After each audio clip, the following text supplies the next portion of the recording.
It is amazingly simple. These two wheels are mounted on separate axles and supported by a frame so that they can revolve freely at different speeds.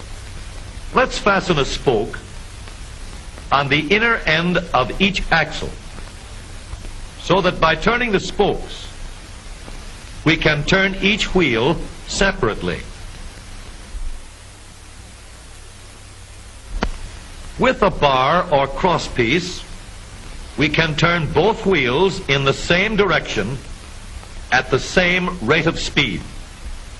Let's get something to hold this bar in place so that it will press against the spokes. Notice that this support is not locked to the axle. It turns freely. Now we can spin the wheels by rotating the support. This is fine as long as both wheels are able to turn at the same speed. But let's see what happens when we go around the corner. With this arrangement, we cannot drive one wheel faster than the other. And if we stop one wheel, the other wheel won't budge. Let's put this bar on a pivot so that it can swing in either direction.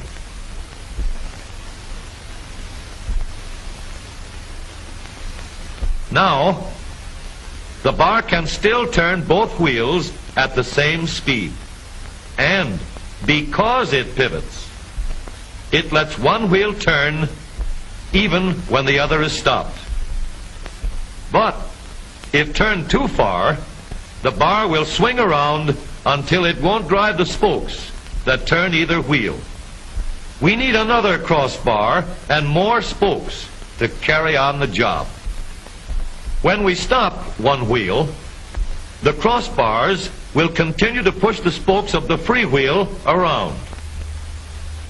As long as both wheels are free to turn, the bars do not swing on their pivot, and the wheels move at the same speed. Now we have the working principles of a differential. To adapt the model for use in an automobile, we will have to make a few changes. In order to reduce the jerky action caused by wide spaces between the spokes, we will put in more spokes. Further filling in the spaces between the spokes gives steadier, more continuous action, and changing the shape gives firm, constant contact. Now we can make the gears thicker and stronger, and we have differential gears. The edges are cut so that they will fit together more smoothly and silently, and another gear is added to share the work of driving the axles. The principle is the same.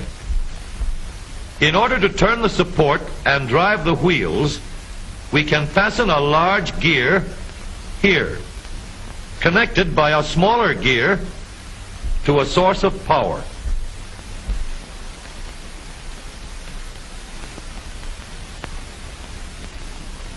Notice that the power is connected to the differential at the center line.